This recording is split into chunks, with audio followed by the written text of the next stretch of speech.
For the next half hour, we're going to take a hard look at what's become one of the fastest growing crimes in the world, human trafficking.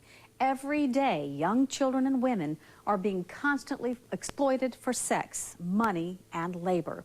And it's not only happening overseas, but right here in the Bay Area. The United States government estimates that roughly 600,000 to 800,000 women and children are sold across international borders each year.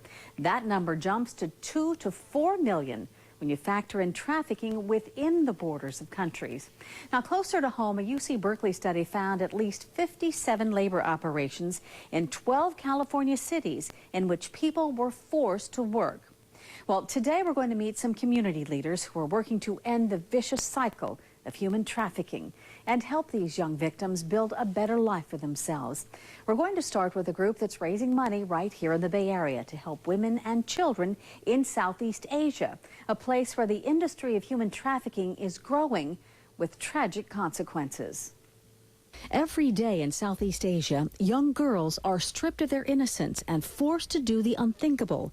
In Cambodia and Vietnam, roughly 30,000 children are forced into the trafficking industry. These young lives become the easiest commodities for sexual predators, especially in deprived third world countries.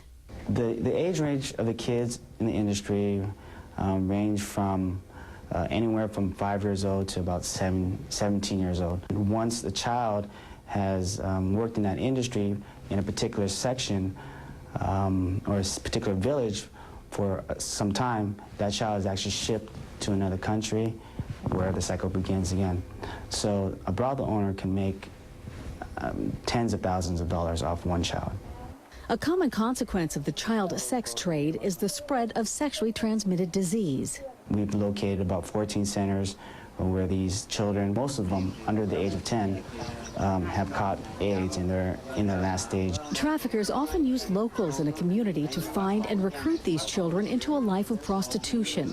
These families make a typical annual income of $50 and as a result are in desperate need of money and food. Child trafficking trade has become a quick solution. It's become an easy solution. It's become a part of their life. These children oftentimes are tricked into believing that they're going to be working at a regular restaurant to raise money for their families, and therefore their families let them go. Sometimes these kids are kidnapped. The lack of education is also a major factor in the exploitation of children. Without alternative opportunities, these children are more likely to fall into illegal labor and prostitution. In many developing countries, education for children is a luxury. Families don't have enough money to eat. If they don't have enough money to eat, they're not going to have enough money to send their children to schools. So, Aid to Children Without Parents has rebuilt schools in these high-risk areas that will educate, feed, and shelter these children. ACWP uses money raised here in the Bay Area to fund the cost of this program.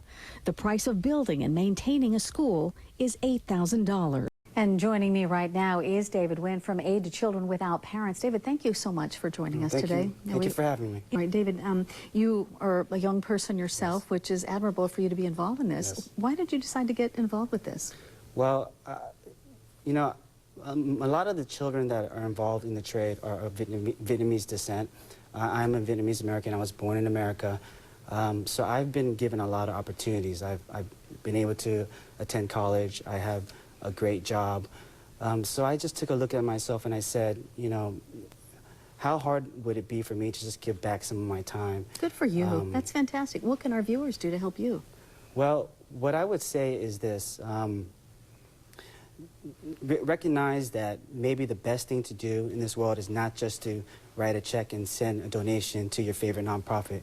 Maybe the best use of your resources is actually just figuring out what your talents are, whether it be fundraising, creating a website, or even just educating people. I think that... And they can contact you? Yes, yes, definitely. I think that when you use your talents, that's really how you can help these problems out. And you're certainly using your talents, David. Thank you. Thank you for what you're doing, too. Thank you very much. Appreciate your being here today. Thank you. All right.